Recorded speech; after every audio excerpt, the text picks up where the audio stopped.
I am afraid of speaking.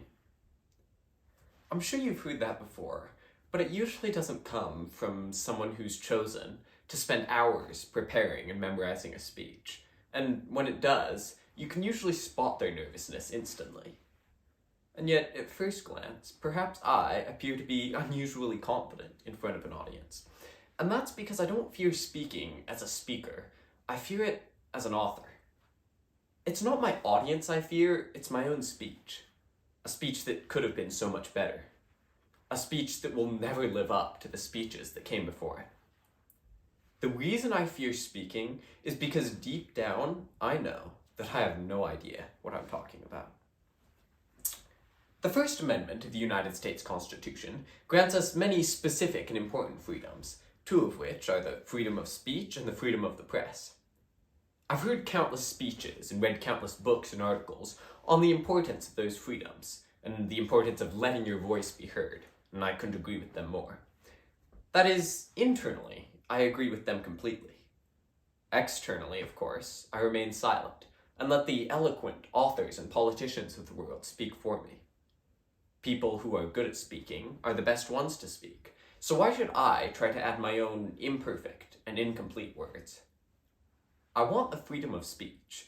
I just don't want the responsibility of speech. I don't want it to be my hand that holds the pen. I don't want to have to be the author. Any politician can tell you that the absolute worst way to start a speech is by saying that you have no idea what you're talking about. Politicians are a perfect model of confidence. You can tell when listening to a presidential debate that the candidates know what they're talking about by the sheer level of confidence with which they speak. Perhaps you can sympathize with my fear of speaking and writing speeches. Why would we rewrite the words of those who came before us? The authors and politicians who can do it so much better. What if we say it all wrong?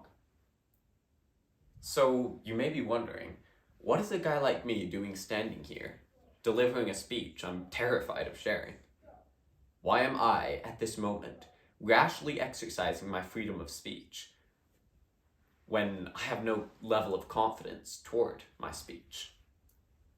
Maybe it's because there's a quiet voice in the back of my mind asking me, what if there's a story only you can tell, or a speech that only you can write? What if there are words for which only you can be the author? There's a quote that's shared frequently in the writing community, which says, when you write the story of your life, don't let anyone else hold the pen.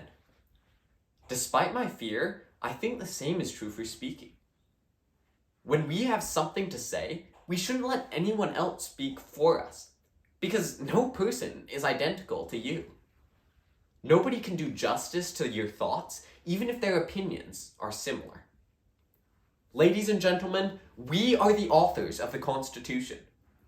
We hold the power to shape this country because when writing the Constitution, the Founding Fathers realized that even they could not be the only ones to speak on behalf of everyone that would come after them. And so they handed the pen to us through the First Amendment. They didn't just give us the power to shape this country, they gave us the responsibility to shape this country. If we leave it to the authors and politicians, to the people who seem to know what they're doing, then the Constitution and the United States itself will never be complete. You may feel too underqualified, too small or insignificant to speak out for or against our country, but let me tell you a secret. Every politician and confident speaker started out just as scared of speaking as we are.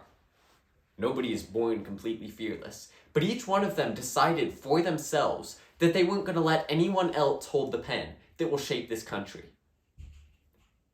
I am afraid of speaking, and maybe you are too. Maybe you want to let me face my fear alone, while you sit comfortably in your chairs with no chance of embarrassing yourself. But I invite you to write with me. Speak with me, even if we're both scared. Because it's not the ink and the paper that changes the world. It's the hand that holds the pen. Thank you.